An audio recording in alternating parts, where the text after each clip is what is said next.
Thanks. Okay, so Trump dumping Fox News in an unprecedented move. So will the two sides make peace, as Brian suggested, leading to a dramatic 11th hour appearance for Trump on the debate stage? And will Iowans punish Trump for ditching the final presidential debate before their all-important first-in-the-nation caucuses? Here to discuss, Peter Beinart, contributor to The Atlantic and CNN political commentator, Jason Johnson, politics editor at TheRoot.com and contributor to the Sirius XM POTUS channel and political science professor, and Hadley Heath Manning, a senior policy analyst for the Independent Women's Forum. Hadley, I want to start with you and Trump's remarks about Megyn Kelly. He called her a lightweight. He really did call her a bimbo. And I just want to run this by you because this is in a statement from Fox News about Trump's campaign person. And I'm going to quote from this press release from Fox. In a call on Saturday with a Fox News executive, this campaign person, Corey Lewandowski, that's who it was, stated that Megyn Kelly had a rough couple of days after the last debate, and he would hate to have her go through that again. Lewandowski was warned not to level any more threats, but he continued to do so. We can't give in to terrorizations toward any of our employees. What do you make of that? Well, this whole feud between Megyn Kelly and Donald Trump has stretched since the very beginning with the first Fox News debate. And if Trump is calling Megyn Kelly a lightweight, of course, that begs the question, why can't he face a lightweight? Why can't he handle being moderated in a debate by Megyn Kelly? So bottom line is here that this may help Trump with some of his supporters. Like everything he does, every move he makes, it helps with a subset of voters. But it hurts him with another subset of voters, especially when it comes to that general election. Should Trump have to face, for example, former Secretary Hillary Clinton, his remarks about women will come back to haunt him. Well, let me ask you about that. And I don't want to paint Republican women all with the same brush, but how will some Republican women react to Donald Trump's calling Megyn Kelly a lightweight and a bimbo? Well, certainly it's off-putting. When you look at polling for Donald Trump, for example, you can see that for a long time he's been the front runner, but he also leads in another category, and that is Republicans who refuse to support Donald Trump, who say, no way, never would I vote for this candidate.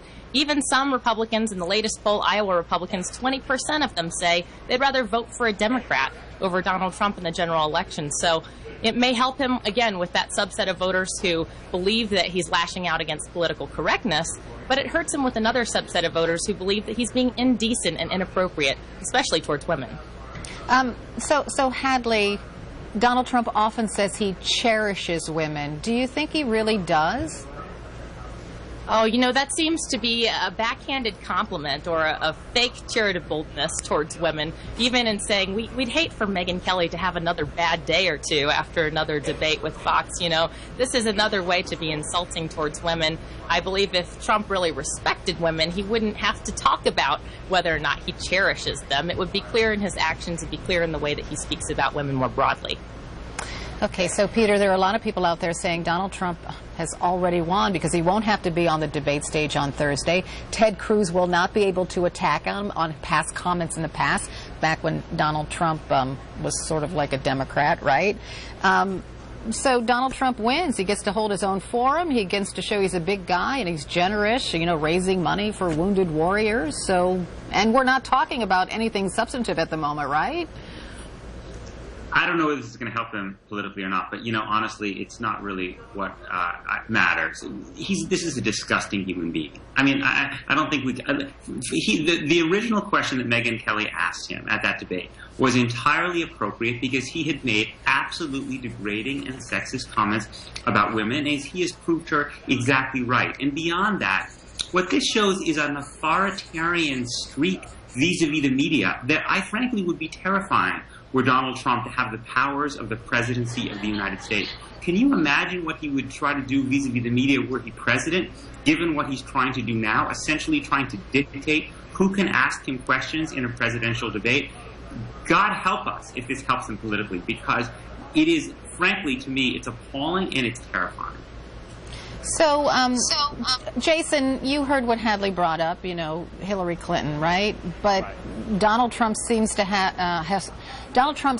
found a way to neutralize that, despite everything he said about women, by bringing up Bill Clinton. Right. Look, here's the thing. Donald Trump is not going to do well with women against Hillary Clinton. He can say, I cherish women, just like he says the blacks love me. He's not going to get black voters either. The fact of the matter is he spends his entire time insulting people, bullying people, and it works. Because there's a certain number of Republicans who absolutely adore that, who are very frustrated with everything. So I think that this plan overall is probably going to be effective for him. It's not going to be something that's going to cause him trouble. I still hold out hope that he's going to show up like Vince McMahon at a wrestling event or something and show up at the debate and, you know, do what he usually does. But it doesn't matter if he attacks Hillary or Bill Clinton or Marco Rubio. There's about 25 to 30% of the Republican Party that he is bulletproof to, and he's going to carry those people in Iowa. I don't know if that means he's a nominee, but he's going to carry that group of people. All right. Peter Bonner, Jason Johnson, Hadley Heath Manning.